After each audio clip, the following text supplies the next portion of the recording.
Yeah. Okay. So hello, everyone. Welcome back to our next speaker. Dale Spencer, Dr. Dale Spencer is the last speaker of the year. We will start up again in January. He will be introduced in a second by Aaron Embry. Before we get started, I want to start us off in a good way and acknowledge that the University of Alberta, its buildings, labs, and all of its research stations are primarily located on the territory of the Cree, Blackfoot, Métis, Stoney, Dene, Iroquois, and Anishinaabe peoples, lands that are known as part of Treaties 6, 7, and 8, and homeland of the Métis. And the University of Alberta respects the sovereignty, lands, histories, languages, knowledge systems, and cultures of all First Nations, Métis, and Inuit Nation. And with that, I will give it over to Aaron, who has the honor to introduce our speaker.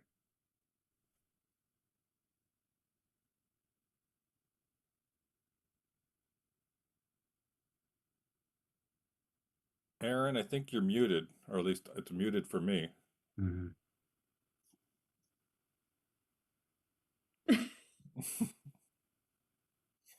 She's not muted. It doesn't look like she's muted. Yeah, it is. On my screen, her audio thing is ticked off. Yep. There you are. No, we can't hear you. You want to run to my office? Sorry, Dale. It'll take her 1 second, or Emily's office is even closer.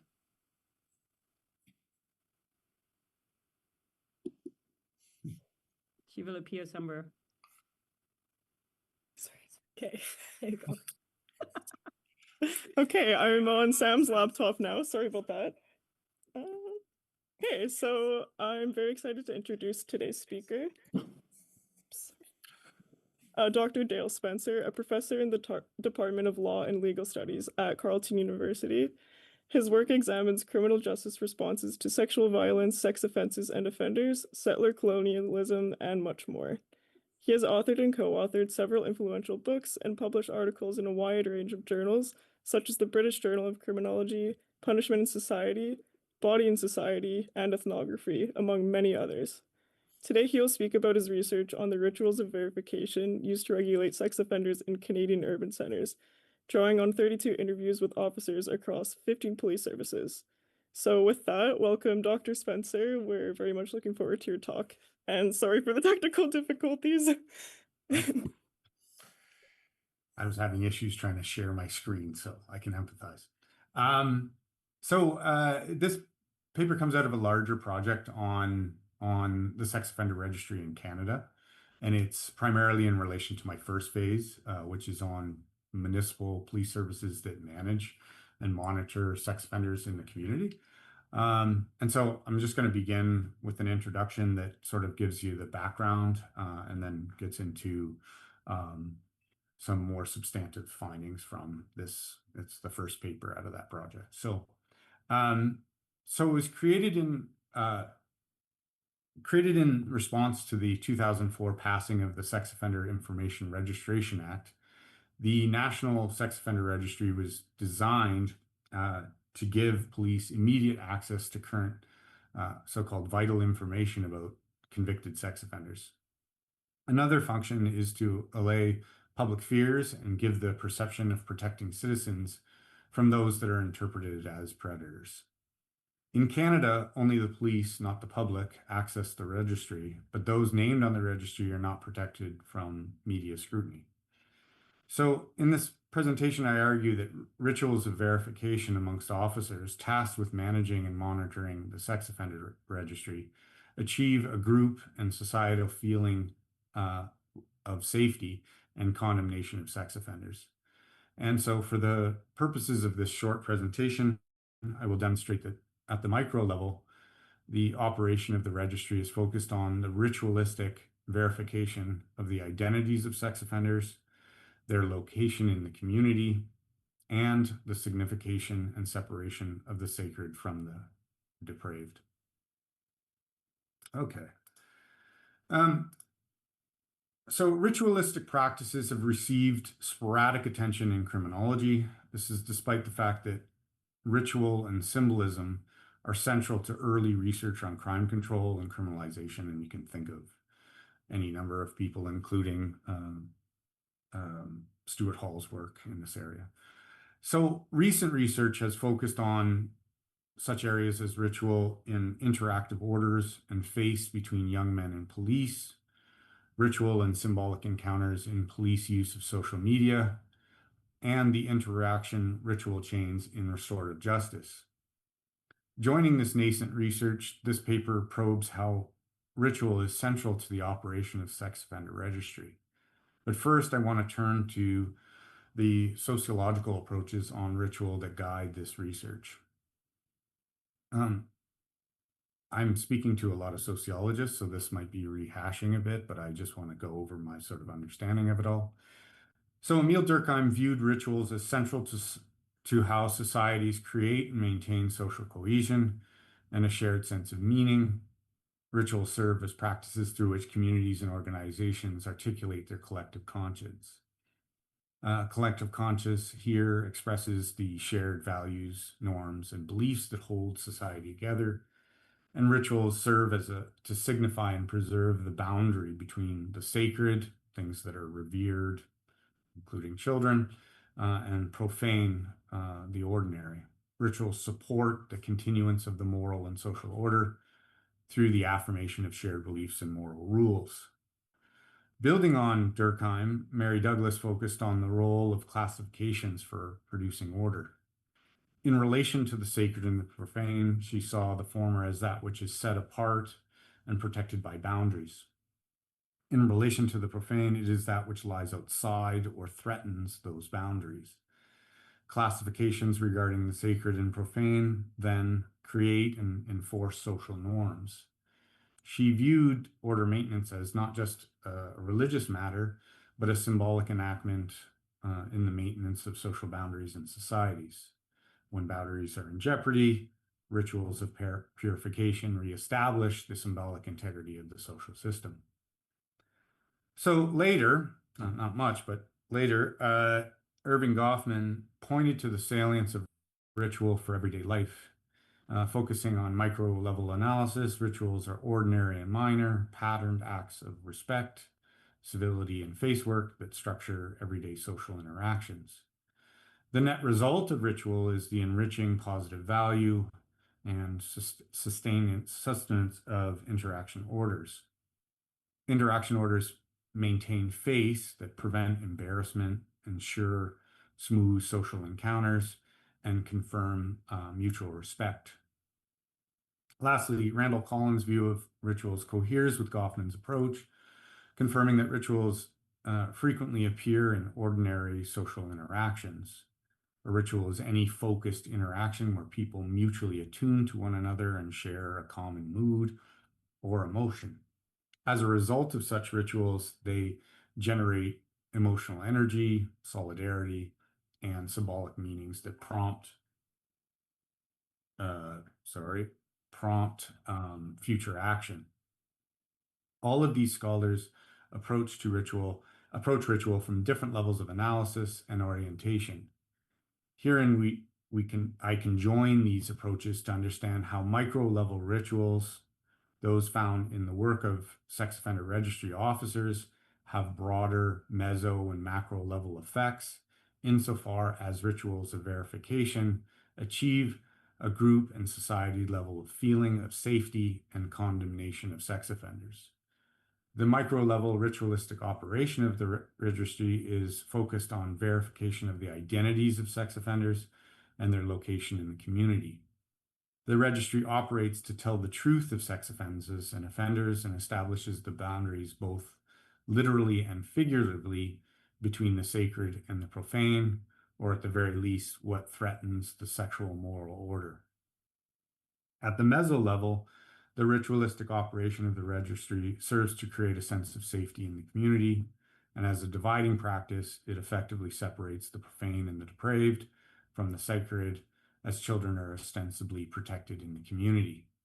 At the macro level, the iteration of the sex offender registry signifies to the Canadian population the sex offenses are defined, sex offenders are identified and controlled, and in a politically expedient manner that, quote unquote, something is being done about sex offenders.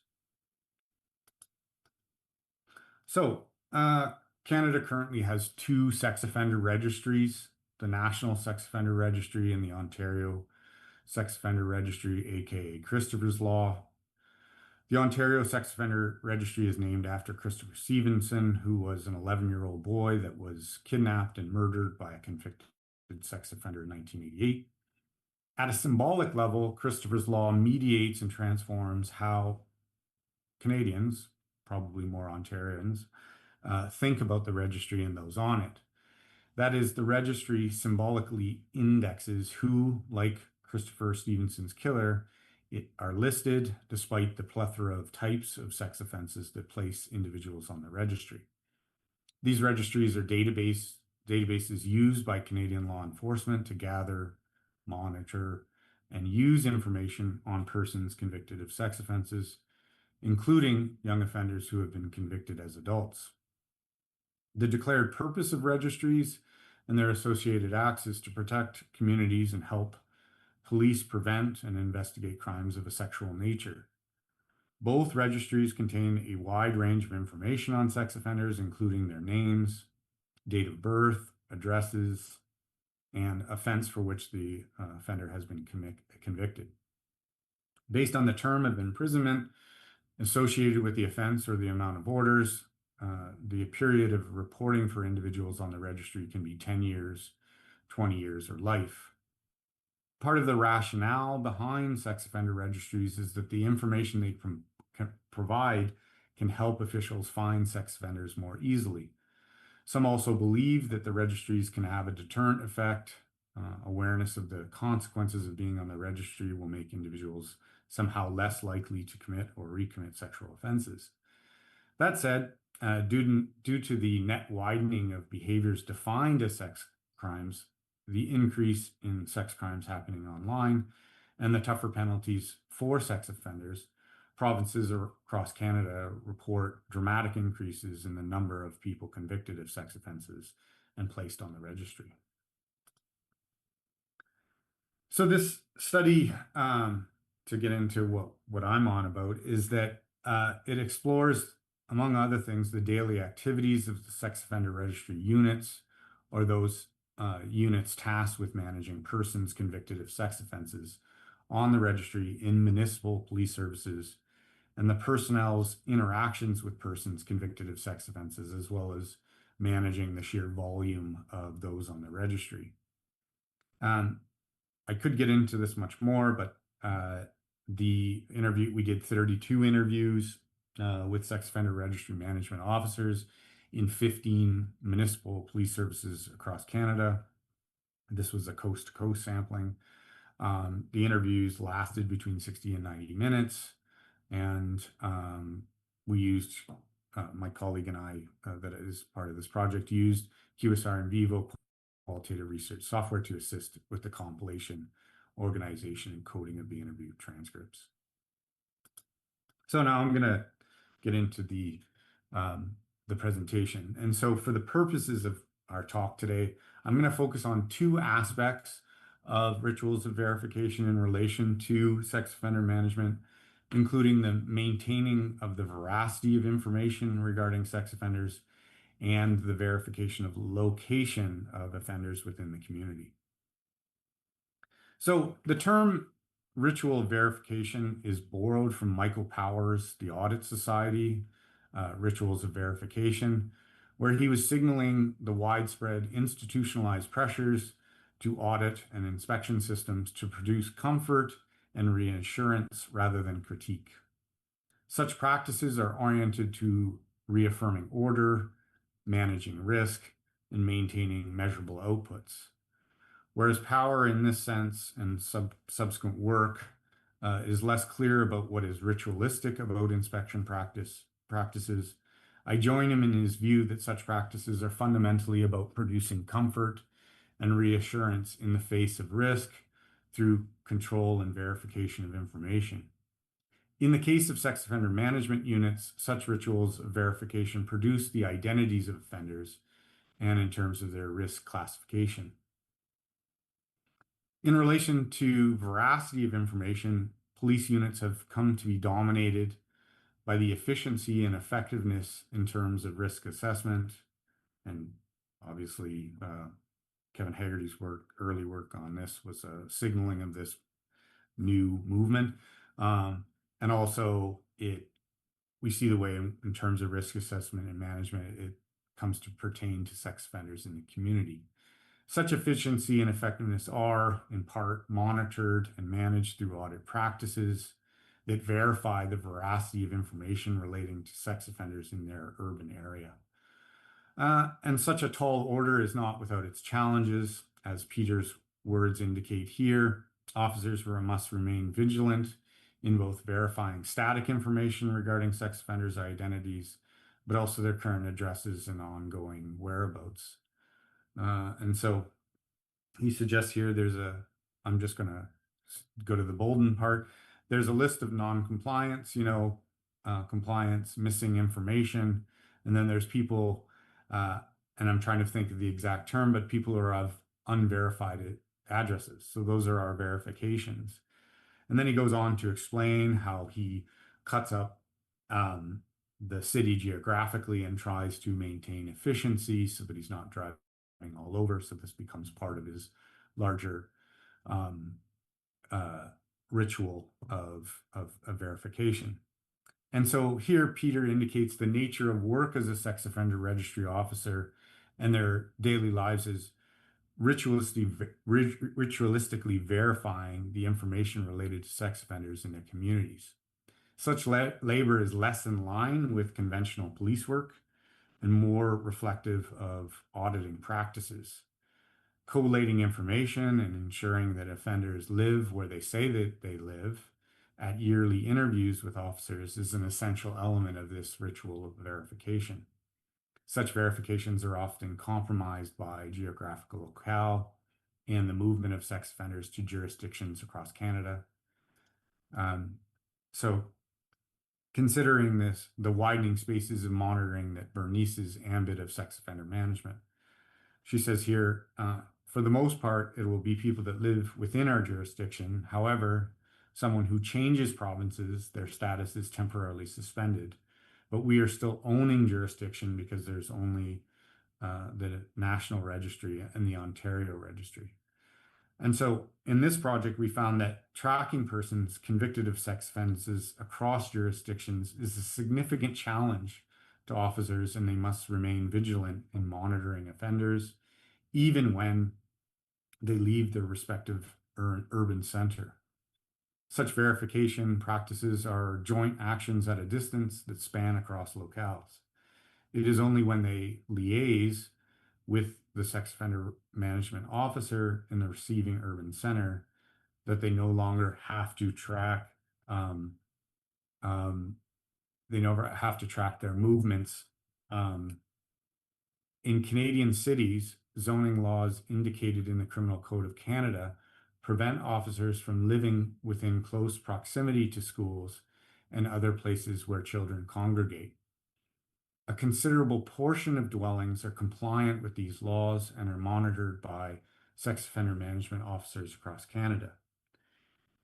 This is to say that the net effect of this monitoring is the spatial separation of the sacred, that is children, from the depraved, i.e. sex offenders. This circumstance is complicated by homeless shelter restrictions for sex offenders and the rising cost of living. As a result, a portion of sex offenders become homeless. Whereas this is a symbiotic harm of sex offender statutes in relation to community safety, it provides additional challenges to the sex offender registry units in terms of offender management. And so you can consider the responses. Madison states, the fact is homeless people are more problematic because they move around a lot. It's difficult to locate them.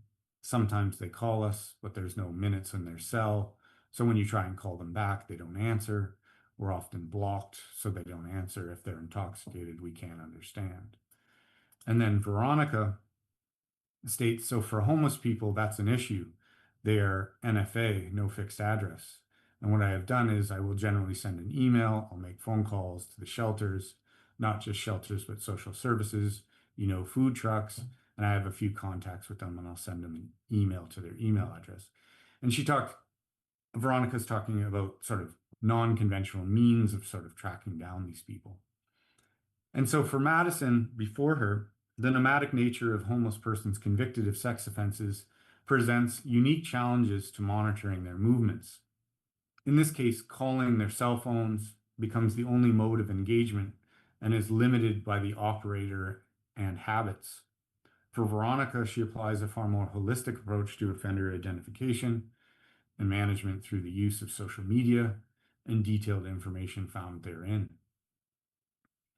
Embeddedness in the community and connections to organizations that serve homeless persons is necessary to adequately manage sex offenders, especially when they're often nomadic. Such affordances of digital ecologies are necessary with the challenges to sex offender management that are presented in jurisdictions across the world that are increasingly inhospitable, if not hostile, to persons convicted of sex offenses living in their communities. In the case where a person convicted of a sex offense chooses to not attend mandatory meetings with the sex offender management unit officer, or they are found to be in breach of the conditions of their release into the public, i.e. they're breaking rituals of verification, officers must resort to a more hands-on approach to offender management. And so Sam states here, so if I have a non-compliant offender with no fixed address and known mental health issues, I might try, I get the POP unit. I put in a sort of generalized term here, or foot patrol officers to try and find them for a bit, and it's going to go to a warrant pretty quickly because I don't have the means of contacting them. And such a response, indicated by Sam, reveals the proverbial teeth of these units and the forceful side of offender management and rituals of verification in terms of producing order. Whereas nomadic offenders present unique challenges to offender monitoring and management, such units must rely on conventional police practices to find and arrest offenders in contravention of terms of their release. So to conclude, I've provided an overview of the rituals of verification related to the work of those tasked with managing and monitoring sex offender registries in Canada. The closed, private nature of the registry in Canada means that officers cannot openly post information regarding the whereabouts of persons convicted of sex offenses in the community and online. As such, rituals of verification become focused on the static and dynamic information regarding offenders in communities. Such verification involves yearly interviews and profiling of offenders regarding static information, but also cataloging of dynamic information about the addresses and day-to-day whereabouts of offenders in communities across Canada. As a primarily reactive response to sex offenses, registries give officers access to up-to-date information regarding offenders' whereabouts and vital information for investigations. Concomitantly, registry management comes with the challenges of, as I've shown here, jurisdiction and domicility and the nomadism of persons convicted of sex offenses. Thank you very much. Thank you, Dale. We have a practice here that we typically allow grad students to go first, but as grad students are thinking about the questions they may want to ask, I'll just shoot you the first one. So I know you and we have both done lots of ethnographic work, right? So I'm only saying this as a precursor because as a fellow ethnographer, I think we both agree that context always matters, right? And so given that you've done these interviews coast to coast, I'm just wondering if I know it would be a very small sample size in each location, but do you see any differences in terms of maybe the institutional cultures or orientations, in terms of whether or not these officers looked at the management potentially also as an opportunity for reintegration, or just as sort of like a containment of risk? Like, are there any differences in the interviews that you've done? Has the topic of sort of like an opportunity for reintegration even come up for these officers, or did they only have this risk containment sort of like orientation in managing sex offenders? So I guess it's two parts. A, has that come up at all? And B, were there differences, and are they shaped by institutional orientations or cultures or forces or whatever? As I assumed there'd be great questions. So one of the things that I would say is that in a future paper, I'm writing on what I would call the care of the good. And one of the things is that there is, and it varies by region and the disposition of the specific sex offender registry unit in question. So on the one hand, to answer your question, in Ontario, the registry and the individuals that are tasked with managing the registry are heavily governed by the OPP and their audits of individual police services in terms of how they're managing the registry. And so therefore, they become much more oriented not only to managing risk in terms of the sex offenders and making sure that the riskiness is directly sort of connected with the particular past actions of those sex offenders, and then sort of thinking about keeping their databases as much as possible up to date. What I found conversely was there was a sort of a maternalism, I would say, amongst some of the officers that was much more about guiding the flock and trying to engage in caring practices, especially with individuals that were low risk or perhaps had particular mental health considerations. And befriending them and building rapport was a central part of their job. So meeting with them, opening and continuing lines of communication, and trying to reduce the level of stigmatization of individuals. So they would create a private door that they could walk in when they do their yearly check-ins, so that it doesn't become sort of public that they're on the registry. And what they conferred in those particular instances, when it wasn't a sort of like,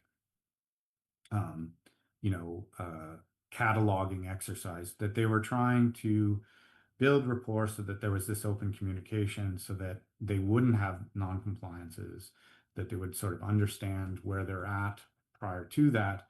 And in those particular cases, making sure that they were enrolled in varying practices that would lead to, at the very least, a reintegration that doesn't involve a reoffense, or at least managing that possibility in and through connecting them with services within the communities. And I would say that it wasn't, I can't really mention names for obvious reasons, but it wasn't what I would think from what my perception of that particular police service was, that it was actually with such variance with, and it was highly dependent on the disposition of the officers within those units. Okay. Yeah, thank you. Super interesting. Thank you so much.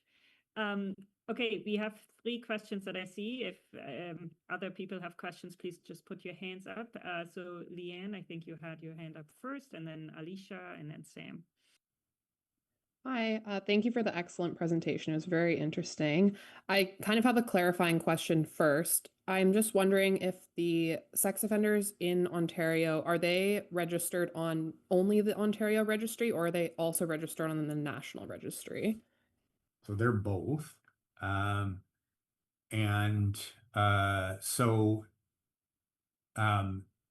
the Ontario officers only have access to and they have immediate access to that registry, and then it will feed information into the RCMP's registry. So it's a paper that I'm sort of I don't know if I'm going to consider it in this paper.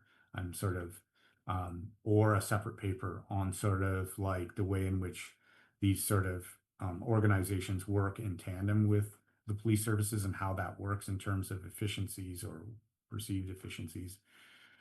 And one of the sort of like parts of how I'm considering giving back to my participants is to sort of think about what I see as sort of problems associated with having a registry that's sort of specific to a province, and how much that means in terms of being able to get that immediate access to those databases. Okay, so the officers don't have to do any like additional, it doesn't add to their workload to have this separate registry, but it does kind of, are there like issues with siloing then, like a time delay? Okay. Thank you. Because this is going to be public, I'm reticent to. I think Yeah. Alicia is next. I think she disappeared from my screen, but I think she's still here. Right. Can you guys hear me?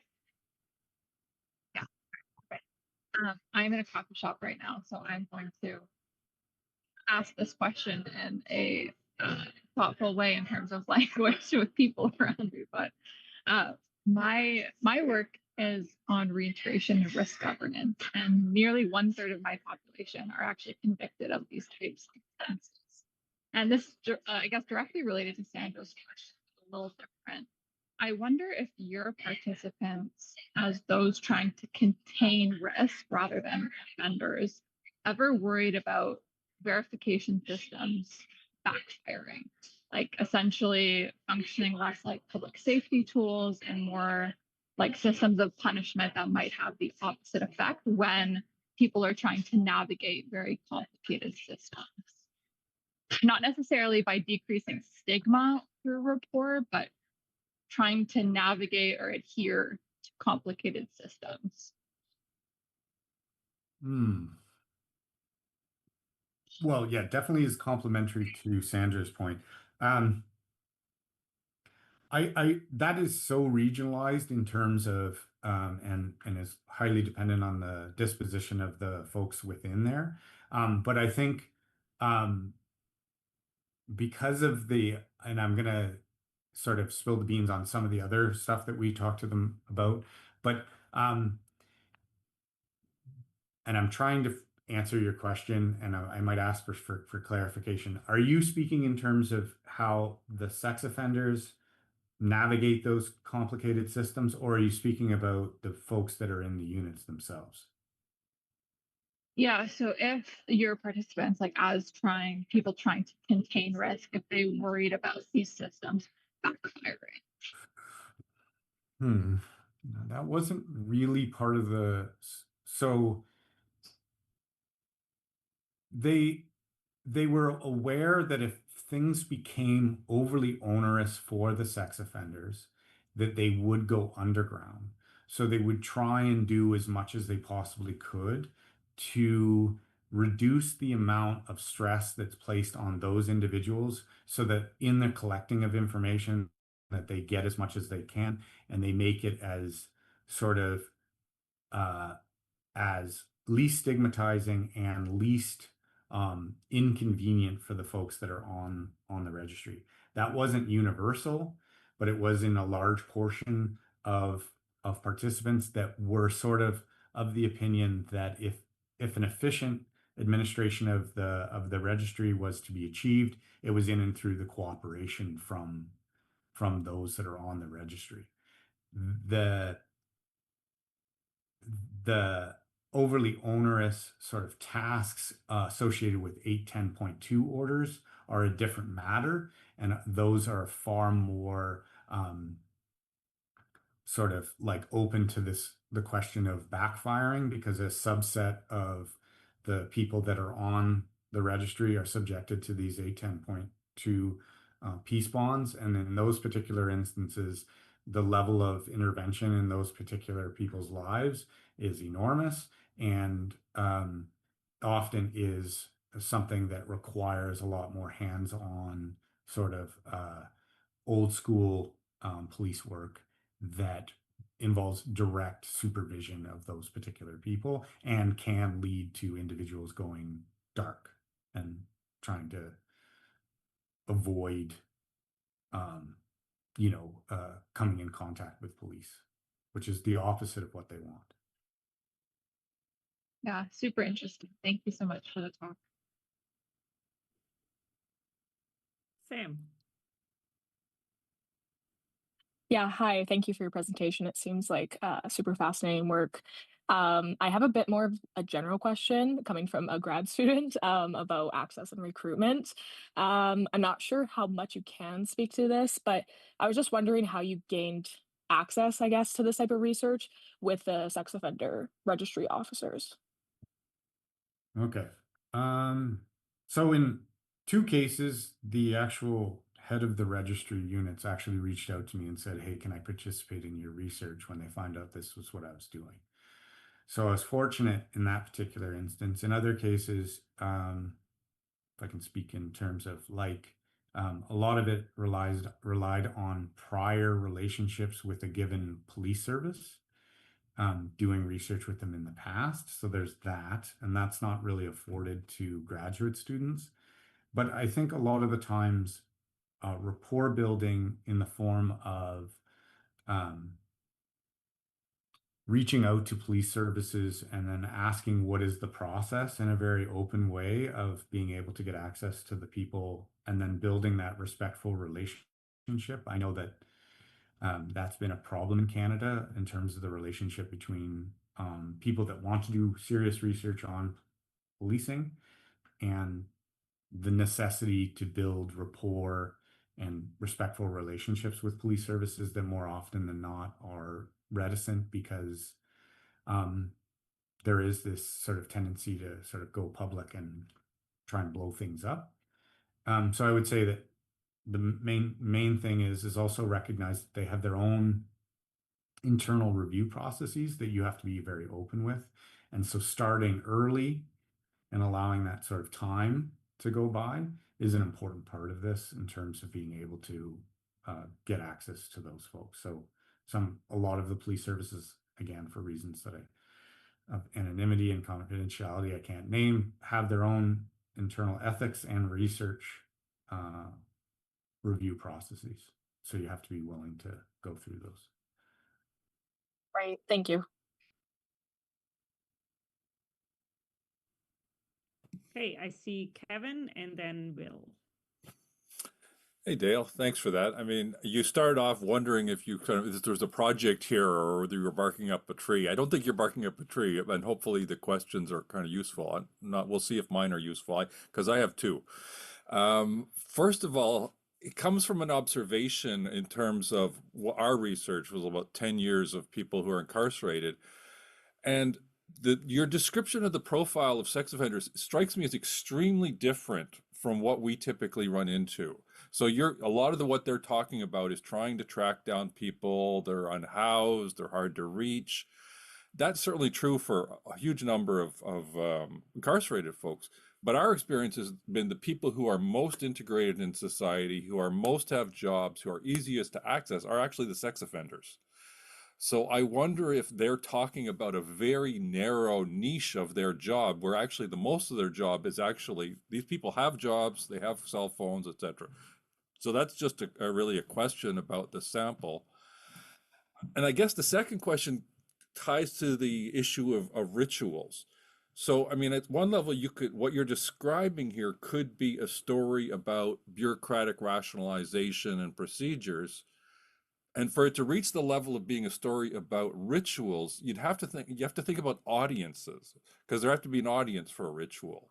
So who's the audience that they are envisioning here in terms of these practices? And so maybe just a little bit about kind of how they're thinking about audiences. Okay. So I would say that my response to the first one regarding, I would agree that the majority of their job involves, as I sort of stated, they begin at one part of the city and then they make their way around, and then they're sort of just verifying, okay, you're living here, you're saying you're living here, let's see what you're doing. Are you within this certain range? That has a disciplinary function of the people that are living there to make sure that, in some cases, if they are not supposed to have access to the internet, whatever it is, that is a sort of separate, those are always the easiest parts of their job. I would suggest at some level that those that are homeless take up the most amount of energy in terms of that sort of work. So I'd say that yes, 90 whatever percent majority of their job is just a matter of intake, interviewing these folks about what's going on in their lives, verifying their tattoos if they've got a new tattoo, whatever it is, those identity markers, and then making sure that where they say they're living is in fact where they're living. In the case of unhoused folks, that those take an incredible amount of energy because you're trying to track them down, and this becomes a problem. Conversely, to talk about, I would suggest that it becomes outward facing and has an audience, and I've sort of, I guess, this has become more acute since the more recent passing of changes through Bill S12. I think that that there's a certain theater to it in terms of they're assuring a public, and in cases when they do a public notification, they're sort of doing a sort of saying to the general public at some level that there's a theater that we are doing something about this particular issue, despite the fact that when they look to their American counterparts, they see that, they in the States, you can get access through the internet to the registry and all that public information. So I would say also that they're signaling in an everyday way, and I guess I would say I'm far more relying on Collins here to sort of think about the shared sort of emotions and mood, both within the units and then across units, that sort of confer a ritualistic, or at least in terms of order production, a ritualistic element to it in terms of being able to do their jobs. But at the same time, there is the sort of sense that who's being managed and how they're being managed, and the sort of face of management is somewhat public, in the sense that there is a sort of theater of like, this is what we're doing, and this is how sex offender management is being achieved. Yeah. I want to refine that argument. I think it's something that I definitely have to work on, because I think, like, to convince people like you, I have to sort of do more work in terms of just how this is ritualistic. This is where I'm. Yeah, I guess what I was driving at, and I think you're on to that, is whether, I mean, usually we think about rituals as kind of outward facing, but I was wondering if it's also the rituals are internal. If the audience is internal to the police organization, which is kind of a different way to think of it. But anyway, we don't have to dwell on it, but that's where the question came from. No. I like that. I need to work on it. Awesome. Okay, Dr. Schultz, then Dr. Kran, and then Brittany. As always, every time I start asking a question after Kevin, he's already asked half of it and then sharpened what I was about to say. First off, really interesting presentation, and thank you for that. And I was trying to frame the question as I was thinking this through in terms of penal populism. I've been reading a lot of Garland lately because I'm teaching that in this week. And a lot of what Garland's kind of talking about these days are these penal populist ideas where so much of these laws and these punishments are as much a performance to for lack of a better word, for a political audience. And I mean, even right now, I think, is it Andrew's Law they're currently passing through that may actually partially propose, like, if you kill somebody in an impaired driving charge, you'll now have to pay child support potentially. I'm just curious, like, does the populism of these decisions, the kind of populist underpinnings of some of these sex offender registries, even like you mentioned, Christopher's Law, very explicitly connecting this, is this impacting any of your findings, the symbolism, or perhaps is that partially getting at the audience question that Kevin was leaning at here a moment ago? I know it's a big one, and I'm sorry to drop massive theory bombs on you here late in the hour, but I think it's a fascinating point. So, in some of my early research on sex offenders, actually my first publications, I was looking very much, and it was a more theoretical intervention that I was doing a paper called "Sex Offender as Homo Sacer," and I sort of engaged with that penal populism sort of debate a little bit in there. In this paper, I'm in the introduction to the full-length paper, I'm engaging with that sort of criminal justice as theater, penal populism, like sort of signaling in some way, shape, or form that it represents as something being done about sex offenders. I would say that where things become far more symbolic in their orientation and becomes penal populism is like at some level, you can't argue against the face of a child. So, Megan's Law was named after Megan Conca, who was killed by and sexually assaulted by Jesse Tominquidis. That, and same with the Joseph Wetterling Act in the States, swept across the US. And Christopher's Law operated much the same in terms of being something that no one can question, because it has a sort of face of a child, and it signals, at least at some level, that something is being done by sex offenders to the community or to Canadian society writ large. I would say conversely, I don't want to diminish the work of the officers that are within the units to suggest that all that they're doing is sort of signaling to the public, and this is just a sort of like parade of, hey, we're doing something. There's this registry, and we're managing them. Because in another paper that I have earmarked that I really haven't fleshed out yet is sort of on the use of it as an investigative tool. So in particular instances, and this is where things are going to have to get really thorny in terms of confidentiality, is the way in which it's used as a post hoc, in addition to the by-class classifications, that kind of thing, is a way of sort of figuring out whether or not somebody that's on the registry is in turn engaged in a sex offense.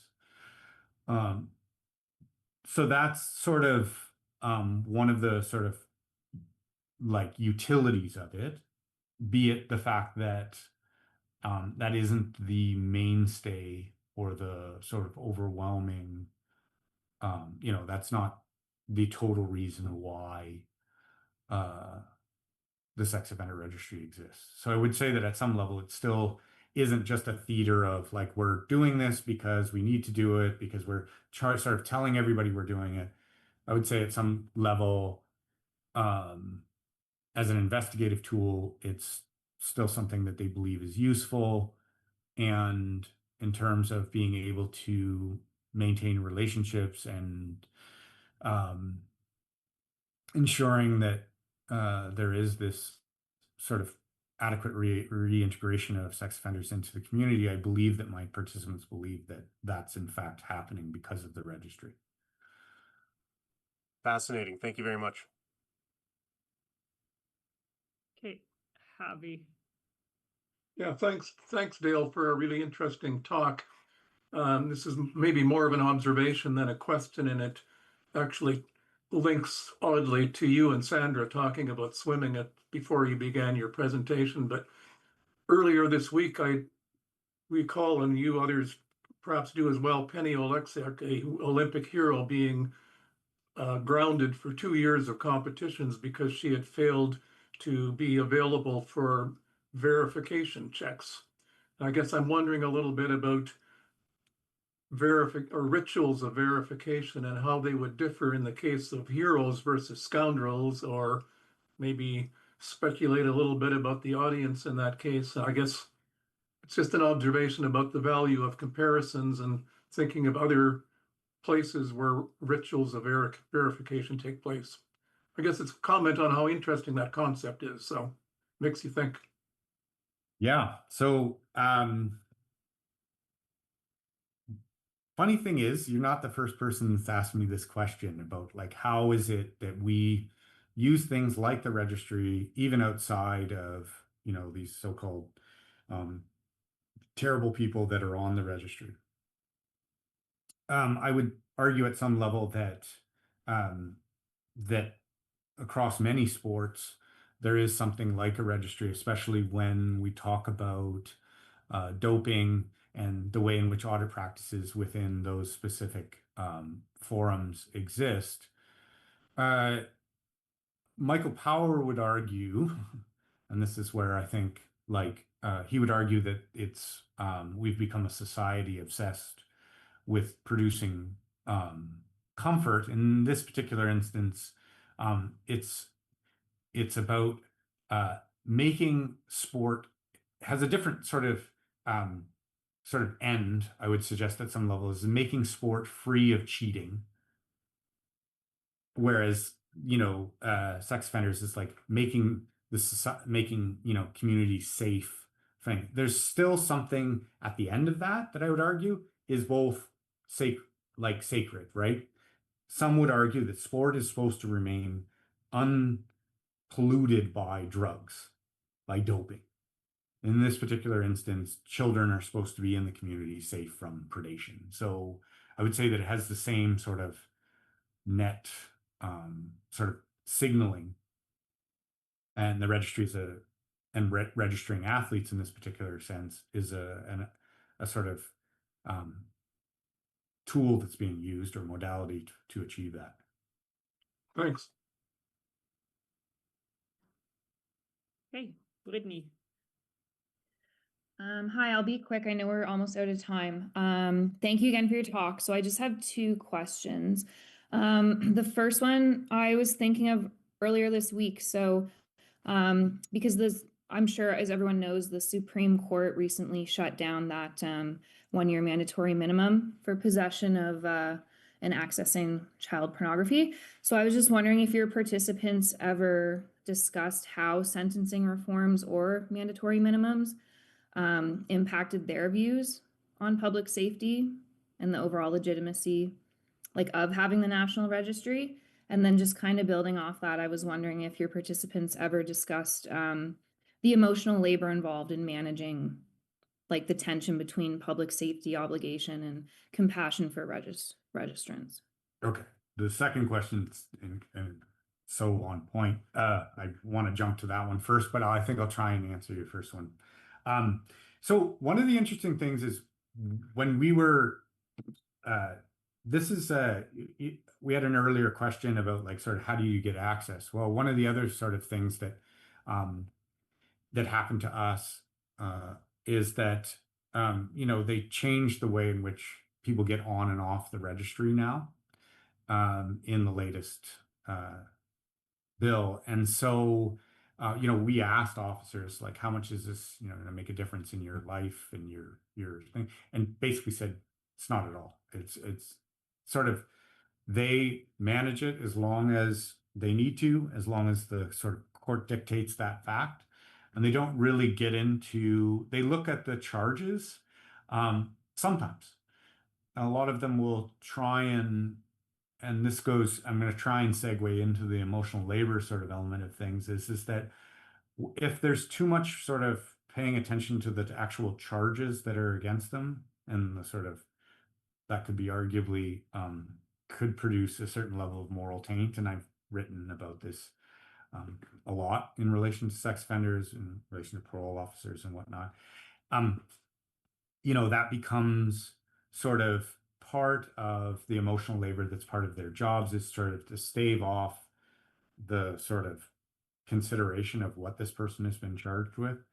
Conversely, there is the sort of emotional labor of not bringing things home, like a sort of surface acting that goes along with not bringing their jobs home with them when they go home and meet their spouses. And so I ask them questions about that, how they relate to and sort of engage with patrol officers, other members of their police service, and in terms of how that, when people say things like, "I don't know how you can do that job. I could never work with those people." And so that becomes part of the broader emotional labor that they engage in. There's also, like, I had some interesting responses where people are like, these people have human rights, and I need to relate to them as a human and understand and meet them where they're at. And you're just like, okay, this is like, I didn't expect that you'd respond in that way. And then say, well, I try and build these rapport and see where their head is at. And so that involves a lot of emotional labor around like engaging with a, a sort of subject matter in a population that most police officers couldn't. So they sort of think of themselves as being sort of resilient in that regard. Thank you so much. Okay, thank you so much, Dale. You can see the reflection of how many questions you are getting. That is a very good reflection on how well received your talk was. So thank you so much for an engaging afternoon for us and for being patient and answering all of our questions. I hope some of them are useful as you're thinking through your data. As I said, this is the last talk of 2025, and we will start again on January 23rd. That's a Friday, again at 12:30 with Dr. Justin Pichet, who is a professor at the University of Ottawa, and he will be talking, or the title of his talk is "The More Things Change, the More They Stay the Same?" ? Abolitionist reflections on shifts and continuities in Canadian imprisonment and prison infrastructure development. So we will hear from Justin in January. Again, thank you, Dale, so much for today, and I wish everyone a happy weekend. Happy Friday. Thanks for having me, and thanks for being so hospitable. This was great. Thank you. Thanks, Dale. All right. And I will send you the link to Yes, this please. webinar. Yes.